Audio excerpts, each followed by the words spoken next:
ਲੈ ਤੁਰਿਆ ਯਹੋਵਾ ਮੂਸਾ ਨੂੰ ਲੈ ਤੁਰਿਆ।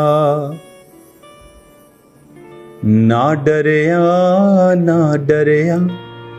ਮੂਸਾ ਕਿਸੇ ਤੋਂ ਨਾ ਡਰਿਆ।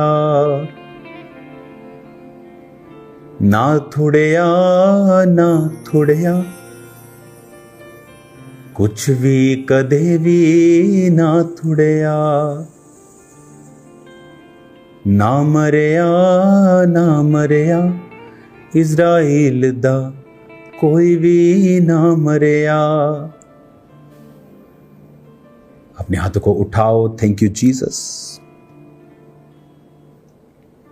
आज जितना वचन ये सुने इनकी जिंदगी में ये 100 गुना फलों को लेके आए। अंधकार की शक्तियां इससे चुराने ना पाए प्रभु यीशु मसीह के पवित्र नाम में। आमीन आमीन। God bless you all. आज मेरा बिलीव है कि जो वर्ड आप सुनेंगे ये आपको तैयार करेगा आने वाले समयों में जो एक सताव का, एक ट्रिब्युलेशन का समय है, लेकिन हमें तैयार रहना होगा और परमेश्वर की प्रेजेंस में बने रहना होगा। उससे ग्रेस को मांगकर चलना होगा, क्योंकि एक बहुत बड़ी बेदारी भी हम देखेंगे परमेश्वर के नाम में। हम एक ऐसा शिफ्ट देख रहे हैं जो कभी भी नहीं देखा गया था इतिहास में। आप लोग उस इतिहास का एक हिस्सा हैं। एक ऐसा मार्वलस काम, जिस तरह से शुरुआत की कलीसिया थी जब वो रोज 3-3 हज़ार लोगों को एक दिन में बपतिस्मा लेते देखती थी, तो वो एक ऑसम माइटी मूव था परमेश्वर का। आज वो खुदावंद का मूव आप लोग देख रहे हैं, मैं देख रहा हूं, और मेरा विश्वास है कि परमेश्वर हमारे देश के लिए एक हीरो की तरह एंट्री, जैसे मारता है एंड में हीरो, परमेश्वर अपने लोगों को हीरो की तरह सुरक्षित रखकर आगे लेके जाएगा। और मैं विश्वास करता हूं कि हम बड़े परमेश्वर के कामों को देखेंगे। आज मरकुस 1 उसकी 29 आयत में लिखा, वह तुरंत आराधनालयों में से निकलकर, और इसको हम जब एम्प्लीफाइड बाइबल में पढ़ते हैं, अगर आपके पास एम्प्लीफाइड बाइबल नहीं है, आप सिंपल बाइबल से पढ़ सकते हैं, तो उसको मैं पढ़ूंगा फिर से। वह तुरंत आराधनालय में से निकलकर याकूब और यूहन्ना के साथ शिमोन और आंद्रियास के घर गया। और जब आप एम्प्लीफाइड बाइबल में पढ़ते हैं तो इसमें लिखा है, तुरंत, at once he left the synagogue and went into the house of Simon and Andrew, accompanied by James and John. Now Simon's mother-in-law had for some time been lying sick with a fever, and at once they told him about her. अब यहां पर यीशु मसीह को बताया जाता है कि शिमोन और Andreas के घर में जो शिमोन की सास है, पतरस की सास है, उसको बुखार है। जीसस ने हाथ पकड़कर, वचन कहता है, उसे उठाया, 31 आयत, और उसका ज्वर उतर गया और वह उनकी सेवा टहल करने लगी। संध्या के समय जब सूर्य डूब गया तो लोग बीमारों और उन्हें दुष्ट आत्माएं जिनमें थी उनके पास लाए, और सारा नगर द्वार पर इकट्ठा हुआ, और उसने बहुतों को जो नाना प्रकार की बीमारियों से दुखी थे चंगा किया, दुष्ट आत्माओं को निकाला। आप पढ़े इसे। लेकिन मेरा फोकस जिस वचन पे है वो ये है कि जब जीसस ने आपकी लाइफ में काम किया, उसको उठाया, खड़ा किया बीमारी से, तो लिखा वो जीसस की सेवा टहल करने लगी। क्या मकसद है परमेश्वर का आपकी लाइफ में? उसका मकसद है कि आप परमेश्वर की सेवा करें। जिनको लगता है सेवा सिर्फ पास्टर्स करेंगे, इवेंजलिस्ट करेंगे, प्रॉफिट्स करेंगे, अपोस्टल्स करेंगे, लेकिन वचन क्या कहता है? वचन ये कहता है कि उसने जैसे ही हीलिंग को पाया वो सेवा टहल करने लगी। यहोशू इज़राइल के पूरी सेना से क्या कहता है? पूरे इज़राइलियों से कहता, मैं तो परमेश्वर की ही सेवा करूंगा अपने घराने से, मैं तुम लोग चुन लो। उसने सिर्फ प्रधानों को नहीं कहा, पूरी इज़राइली कौम को कहा। यानी सेवा करना सबके लिए है, इट्स मस्ट। नए नियम में तो और भी वो कहता है कि मैं तुझे राजा और याजक बनाता हूं, कि किंग्स एंड प्रीस्ट। जब से जीसस क्राइस्ट जी उठे तो उसने तुम्हें राजा और याजक बनाया है। सिर्फ दाऊद की तरह राज्य करने वाला नहीं, राजा और याजक भी। आप अगर फॉरेन में हैं तो आपको क्या लगता है क्यों परमेश्वर ने आपको वहां भेजा? आप फाइनेंशियली चर्चिस को सपोर्ट कर सकते हैं, लेकिन जब आप अपने मेजर मकसद से भटक गए तो फिर हम तरह तरह की मुसीबतों का सामना करते हैं। किसी को परमेश्वर ने यहां रखा और वो अपने एफर्ट और अपनी ताकत से सेवा कर रहा है। योना नबी भाग गया परमेश्वर से, सेवा से भाग गया, तो लिखा तूफान आया, जिस नाव पर वो था वो डूबने लगी। सब उठाने लगे। क्या कर रहा है तू? सो रहा है, चल अपने देवता की दुहाई दे। और उसने बताया, जब चिट्ठी उसके नाम पर निकली कि मैं यहोवा के सामने से भाग आया।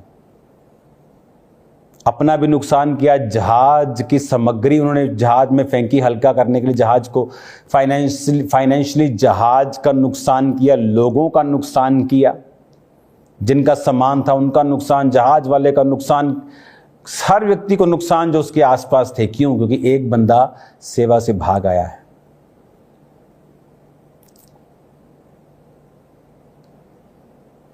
यानी अगर हम सेवा में रहेंगे तो आशीष को पाएंगे। तो कितने लोग हैं आज जो सेवा से भाग गए हैं? आप देखो, इंग्लैंड में देखो, बड़े बड़े चैनल्स जिन्होंने शुरू खुद किए, आज कोई वो चला रहे हैं, भाग गए वो। उससे क्या हुआ? नुकसान हुआ। उनकी लाइफ देखो, पर्सनल नुकसान हुआ। बहुत से लोग, जब योना भागा तो उसको नुकसान हुआ, मरने तक चला गया वो। तो अगर वो कहता प्रभु मैं 40 रोजे रख के प्रार्थना करता हूं, ये नुकसान 40 रोजे रख के ठीक होने वाला नहीं था। जब लोग प्रभु से भागते हैं तो उनकी फैमिली सफ़र करती हैं, वो लोग सफ़र करते हैं। फिर वो नुकसान प्रार्थना से हल नहीं होगा, उपवास से हल नहीं होगा। आप भी 120 रख लो, तौबा से होगा। जो प्रभु चाहता है वो करने से होगा। हर एक व्यक्ति जिसको परमेश्वर ने छुआ है, प्रभु चाहता है कि वो उसकी सेवा करे। लिखा, अपने मनों को, अपने तनों को जीवता मन भावता हुआ बलिदान करके यहोवा को चढ़ा दो। ये तुम्हारी सेवा है। ये भी एक सेवा है, अपने शरीरों को, अपनी इच्छाओं को परमेश्वर को दे देना। प्रभु तेरी मर्जी पूरी हो। हालेलुया। अगर हम ऐसा करेंगे और हमारा जीवन, परिवार परमेश्वर की सेवकाई के अराउंड होगा तो हम बचे रहेंगे। जब योना नबी जा रहा था जहाज में तो रिलैक्स फील कर रहा होगा,